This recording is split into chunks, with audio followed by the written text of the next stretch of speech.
Good evening, one and all. Today, on the occasion of Rabindra Jayanti, I am going to tell you all about one very interesting aspect of Rabi Thakur's life, his life as a traveler. So, Rabindranath Tagore, he saw travel in a very beautiful way. It is the journey of the mind meeting other minds. So this is obviously travel as a way of connecting different cultures, different peoples, different civilizations, different nations, and of the discourse that emerges between them. So when we look at Robi Thakur's extensive travels throughout Europe and Asia, we find many distinctive types of different elements of him that emerge. So the first is of him as an icon, as a celebrity.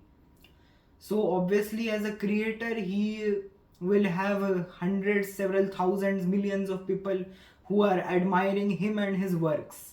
And this was one of the first few reasons why he went abroad. So he visited Europe, particularly England and also America.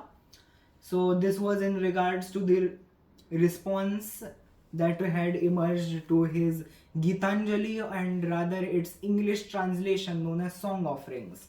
So this had emerged a new sensation of feelings among different people, and many people also attentively heard him speak at Chicago. So this is the first aspect.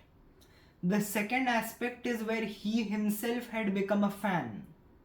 Okay, he also intensely admired other cultures, just as his works caused other people to admire Indian culture.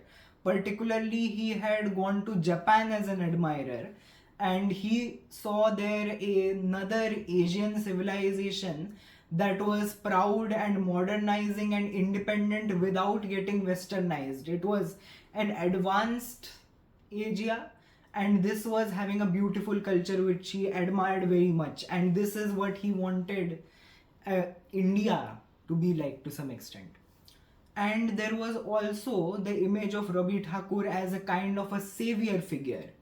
So Rabi Thakur, during his travels to Europe, he also visited Germany, and there he visited many other important figures and Nobel Prize winners, such as one writer by the name of Roland, and of course the great luminary of science Albert Einstein.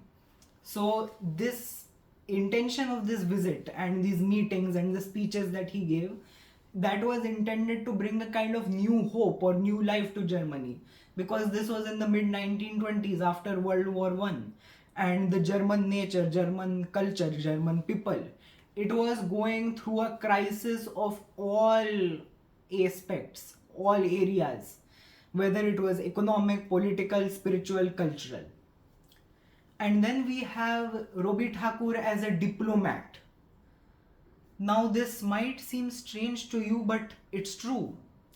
His works, they were having such a powerful impact that they touched even the great and powerful rulers of other nations. For instance, the Emperor of Iran, Reza Shah Pahlavi, was a huge fan of Rabindranath Tagore's works and invited him on many occasions.